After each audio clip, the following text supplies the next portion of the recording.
Marami po sa atin ang dumaraing sa tindi ng init ng panahon pero mas matindi pa lang dinaranas ng ating mga kababayan sa ibang probinsya. Bukod sa mga pananim, apektado na rin ang mga alaga nilang hayop. Darito ang report. Dahil sa sobrang init ng panahon ngayon, apektado na ang mga tanim na mais sa Cebu. Punggok daw ang mga ito kumpara sa normal na tubo at hindi mapapakinabangan. Ang iba naman tuluyang nalanta. Ayon sa mga magsasaka, kulang na kulang ang kanilang tubig para sa mga pananim.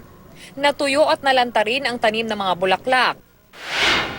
Nagkabitak-bitak naman ang lupa sa mga palayan sa probinsya ng North Cotabato. Kabilang narito ang mga bayan ng Alamada, Banisilan, Alyosan at Pigkawayan. Tuyo na rin ang mga irrigation canal at matagal nang hindi umuulan sa lalawigan. Pati ang mga alagang hayop halos wala nang mainom na tubig dahil sa kawalan ng supply.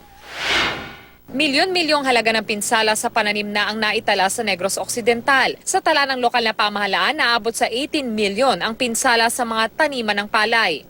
Pinaka-apektado rito ang lungsod ng San Carlos. Kaya naman isinusulong nila ang cloud seeding para maulanan na ang mga tanim sa lalawigan. Nagkakasakit na ang mga alagang baka sa Lawag City. Kung hindi sinisipon, nagdurumi at walang ganang kumain ng mga hayop. Kaya naman ang mga magsasaka, pilit ng pinapakain at pinapainom ng tubig ang kanilang mga alaga. Ang City Veterinary Office pinuntahan ang bawat sakahan para maturukan ng gamot ang mga may sakit na baka. Paalala nila, madalas na painumin ng tubig ang mga alaga para iwas dehydration at heat stroke. Ayon sa tala ng Pag-asa, hindi bababa sa 30 lalawigan ang nakakaranas ngayon ng dry spell dahil sa El Nino phenomenon. Kakarampot na ulan ang nararanasan ng mga ito, partikular na sa Luzon at Mindanao.